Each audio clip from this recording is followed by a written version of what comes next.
21 सितंबर 2021 मुरली। मीठे बच्चे, नाम रूप से न्यारी कोई भी चीज नहीं होती।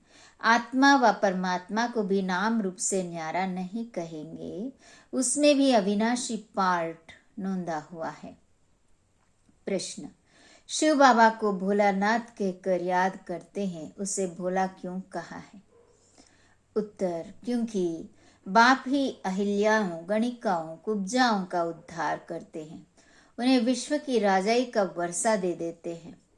मनुष्य तो बाप के लिए कह देते, दुख भी वह देता, सुख भी वह देता, परंतु बाबा कहते हैं, मैं तो तुम बच्चों के लिए सुख का राज्य स्थापन करता हूं। मुझे दुख हरता सुख करता कहा गया है। विचार करो कि मैं बाप अपने बच्चों को दुख कैसे दे सकता हूँ। गीत दूर देश का रहने वाला। ओम शांति। रूहानी बच्चों ने गीत सुना, अर्थात रूहों ने इस शरीर की कान रूपी कर्मेंद्रिय द्वारा गीत सुना। दूर देश से मुसाफिर आया है, तुम सब मुसाफिर हो ना। जो सब मनुष्य मात्र आत्माएं हैं वह सभी मुसाफिर है। आत्माओं का कोई भी घर नहीं है। आत्मा है निराकार, निराकारी दुनिया में रहने वाली निराकारी आत्माएं हैं। उसको कहा जाता है निराकारी आत्माओं का घर, देश व लोक। इसको जीव आत्माओं का देश कहा जाता है। वह है आत्माओं का देश। फिर जब आत्माएं यहाँ आकर शरीर में प्रवेश करती है तो निराकार से साकार बन जाती है। ऐसे नहीं कि आत्मा का कोई रूप नहीं है, रूप भी जरूर है, नाम भी है। इतनी छोटी आत्मा कितना पार्ट बजाती है इस शरीर द्वारा। हर एक आत्मा में पार्ट बजाने का कितना रिकॉर्ड भरा हुआ है। रिकॉर्ड एक बार भर जाता है, फिर कितना भी रिपीट करो वही चलेगा। वैसे आत्मा इस शरीर के अंदर रिकॉर्ड है, उसमें 84 जन्मों का सारा पार्ट भरा हुआ है। जैसे आत्मा निराकार है वैसे बाप भी निराकार है। कहाँ कहाँ शास्त्रों में लिख दिया है वह नाम रूप से न्यारा है, परंतु नाम रूप से न्यारी कोई वस्तु होती नहीं। आकाश भी पोलार है, नाम रूप तो है ना। बिगर नाम के कोई भी चीज होती नहीं। मनुष्य समझते हैं परमपिता नाम रूप से न्यारा है। अगर नाम नहीं तो रूप भी नहीं, देश भी नहीं, फिर तो कुछ भी नहीं हो सकता। बुलाते भी है दूर देश का रहने वाला परम पिता परमात्मा। अब दूर देश में आत्माएं रहती है। यह साकार देश है, इसमें दो का राज्य चलता है, राम राज्य और रावण राज्य। आधा कल्प है रामराज, आधा कल्प है रावण राज्य। यह बच्चों को समझाया गया है कि सतयुग से ईश्वरीय राज्य शुरू होता है। राम राज्य स्थापन करने वाला परम पिता परमात्मा है, वह कभी रावण राज्य स्थापन कर न सके। बाप बच्चों के लिए कभी दुख का राज्य थोड़ी ही बनाएंगे। कहते हैं ईश्वर ही दुख सुख देते हैं। बाप कहते हैं मैं बच्चों को दुख कैसे दे सकता हूँ, मेरा तो नाम ही है दुख हरता सुख करता। यह तो मनुष्यों की भूल है। ईश्वर कभी दुख नहीं देंगे। इस समय है ही दुखधाम। आधा कल्प रावण राज्य में दुख ही मिलता है, सुख की रत्ती नहीं। सुखधाम में कभी दुख होता नहीं। बाप स्वर्ग का रचयिता है, अभी तुम हो संगम पर। इनको नई दुनिया तो कोई भी नहीं कहेंगे। नई दुनिया का नाम ही है स्वर्ग। वही फिर पुरानी दुनिया बनती है। नई चीज जब पुरानी खराब दिखाई पड़ती है तो पुरानी चीज को खलास किया जाता है। मनुष्य विकारों को ही सुख समझते हैं। गाया भी जाता है अमृत छोड़ विष काहे को खाए। ग्रंथ में गुरु नानक के भी अक्षर है। असंख्य चोर बाप की महिमा गाते हैं। बाप आप जो आकर करेंगे उससे भला ही होगा, नहीं तो रावण राज्य में मनुष्य बुरा काम ही करेंगे। बाप ही आकर मूत पलीती कपड़े धोते हैं। ग्रंथ में बहुत लिखा हुआ है। सिंधी लोग ग्रंथ रखते हैं। अब यह तो कोई सिख धर्म वाले है नहीं, यह तो है आदि सनातन देवी देवता धर्म के। सिखों का है गुरु नानक, उनको दाढ़ी बाल थे तो सब सिखों को दाढ़ी बाल होने चाहिए। आजकल तो दाढ़ी रखते नहीं, बहुत फैशनेबल बन गए हैं। नहीं तो फॉलो करना चाहिए ना। हम गुरु नानक के फॉलोअर्स हैं तो गुरु नानक को फॉलो करना चाहिए ना। यह तो बच्चों को अभी पता पड़ा है कि गुरु नानक को 500 वर्ष हुए, फिर कब आएंगे। तुम झट बताएंगे। कोई से भी पूछो, यह तो बताओ कि गुरु नानक कब आएंगे, तो कहेंगे उनकी आत्मा ज्योति ज्योत समा गई। आएंगे फिर कैसे? तुम कहेंगे आज से 4500 वर्ष बाद गुरु नानक फिर आएंगे। तुम्हारी बुद्धि में सारे वर्ल्ड की हिस्ट्री ज्योग्राफी चक्र लगाती रहती है। बुद्ध, क्राइस्ट आदि सबके लिए कहेंगे इस समय तमो प्रधान है, कब्र दाखिल है। इनको कयामत का समय कहा जाता है। सब मनुष्य मात्र जैसे मरे पड़े हैं, सबकी ज्योत जैसे बुझी हुई है। बाप आते हैं सबको जगाने। बच्चे जो काम चिता पर बैठ भस्म हो गए हैं, उन्हों को अमृत वर्षा से जगाकर साथ ले जाएंगे। माया ने काम चिता पर बिठाए कब्र दाखिल कर दिया है, सो गए हैं। अब बाप अमृत पिलाते हैं। अमृतसर नाम इसलिए रखा है। बाप आकर अमृत चकाते हैं। अब कहाँ ज्ञान अमृत, कहाँ पानी की बात। सिख लोगों का बड़ा दिन होता है तो बड़ी धूमधाम से तालाब को साफ करते हैं, मिट्टी निकालते हैं, इसलिए नाम ही रखा है अमृतसर, अमृत का तालाब। अब गुरु नानक साहिब तो कोई ज्ञान सागर है नहीं, उसने भी बाप की महिमा की है। खुद कहते हैं एक ओंकार सतनाम, वह सदैव सच बोलने वाला है। सत्यनारायण की कथा है ना, सिंधुवर्ती लोग बाहर जाते हैं तो सत्यनारायण की कथा कराते हैं, समझते हैं सत्यनारायण की कथा से सेफ्टी से पार हो जाएंगे। अमर कथा, तीसरी की कथा, कितनी भक्ति मार्ग में कथाएं सुनते आए हैं।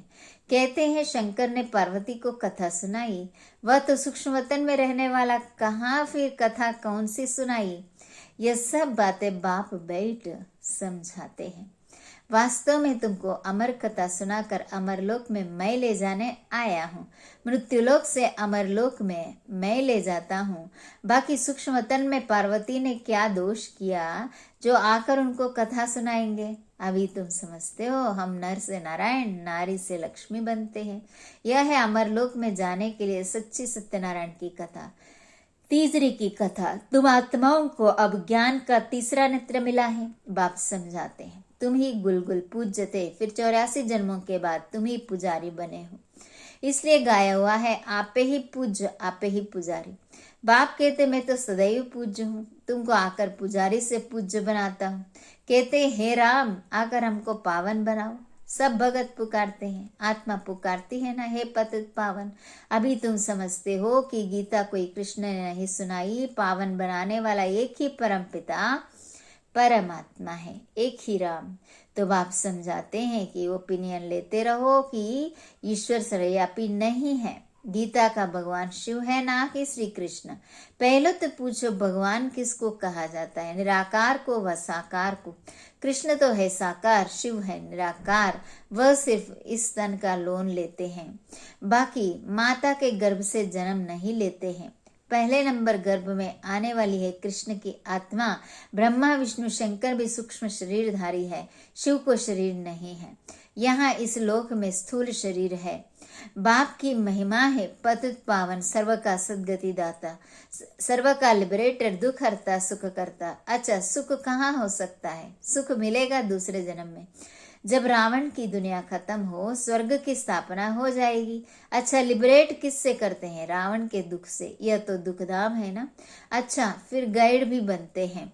यह शरीर तो यहाँ ही खत्म हो जाने हैं, बाकी आत्माओं को ले जाते हैं, सबको दुख से छुड़ाए पवित्र बनाए घर ले जाते हैं। मनुष्य जब शादी कर लेते हैं तो पहले होता है पति, पीछे होती है ब्राइड, फिर बारात होती है। अब तुम्हारी माला भी ऐसी ही है।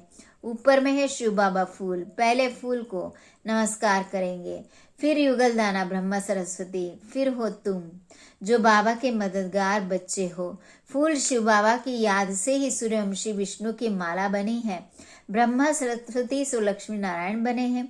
देवता क्षत्रिय फिर शूद्र से ब्राह्मण बन यह नॉलेज लेकर लक्ष्मी नारायण बनते हैं। यह माला उन्हों की बनी हुई है। यह ब्रह्मा सरस्वती ही राजा रानी बनेंगे। उन्होंने मेहनत की है, तब पूजे जाते हैं। कोई को पता नहीं कि माला क्या चीज है, ऐसे ही माला फेरते रहते हैं। 16,108 की भी माला होती है, बड़े बड़े मंदिरों में रखी जाती है। फिर कोई कहाँ से खींचेगा, कोई कहाँ से। बाबा बॉम्बे में लक्ष्मी नारायण के मंदिर में जाते थे, माला जाकर फेरते थे, राम राम जपते थे। फूल शिव बाबा है ना, फूल को ही राम राम कहते हैं, फिर सारी माला पर माथा टेकते हैं। ज्ञान तो कुछ भी है नहीं। पादरी लोग भी हाथ में माला फेरते रहते हैं। पूछो किसकी माला फेरते रहते हो, कहेंगे क्राइस्ट की याद में माला फेरते हैं। उन्हों के बड़े पोप पादरी होते हैं तो वह फिर पोपों की माला होगी। उन सब के चित्र हैं। पोपों का कितना मान है, उनको खुद पता नहीं कि क्राइस्ट की आत्मा कहाँ है। तुम जानते हो कि क्राइस्ट की आत्मा भी अभी बेगर रूप में है। तुम भी अभी बेगर टू प्रिंस बन रहे हो। भारत ही प्रिंस था, अभी बेगर है, फिर प्रिंस बनते हैं। बनाने वाला है एक रूहानी बाप, बेगर से प्रिंस बनते हो। एक प्रिंस प्रिंसेस का कॉलेज भी है जहाँ जाकर वहाँ पढ़ते हैं। तुम यहाँ पढ़कर 21 जन्मों के लिए प्रिंस प्रिंसेस स्वर्ग में बनते हो। नॉलेज से तुम मनुष्य से देवता बनते हो। अभी तुम समझते हो श्री कृष्ण सतयुग का प्रिंस था, 184 जन्मों के बाद बेगर बना है। 5000 वर्ष पहले देवी देवताएं कितने साहूकार थे, अभी वही कंगाल बेगर बने हैं। यह बातें सिर्फ तुम ही सुन सकते हो। भगवान वाच वह सबका फादर है।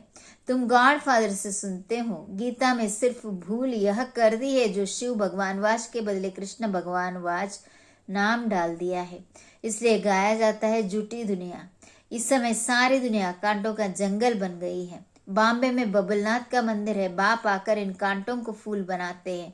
सब एक दो को कांटा लगाते हैं, अर्थात काम कटारी चलाते हैं, इसलिए इनको कांटों का जंगल कहा जाता है। सत्युग को गार्डन ऑफ अल्लाह कहा जाता है। वही फ्लावर्स कांटे बनते हैं, फिर कांटे से फूल बनते हैं। सत्युग में कभी रावण को नहीं जलाते। रावण पुराना दुश्मन है भारत का। तुम्हारी लड़ाई है रावण से, जिससे आधा कल्प दुख दिया है।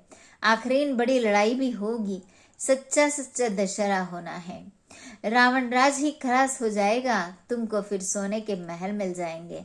अभी तुम रावण पर जीत पहन स्वर्ग के मालिक बनते हो।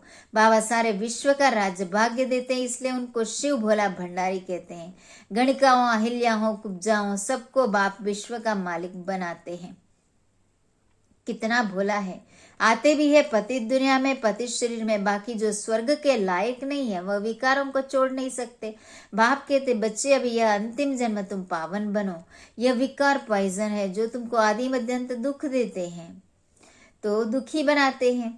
क्या तुम यह एक अंतिम जन्म इन्हें छोड़ नहीं सकते?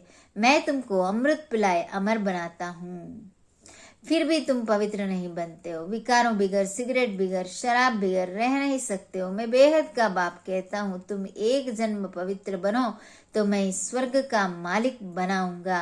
तुम जानते हो बाप आए ही है सारी दुनिया को दुख से लिबरेट कर सुखधाम शांतिधाम ले चलने। अभी सब धर्मों का विनाश हो जाएगा।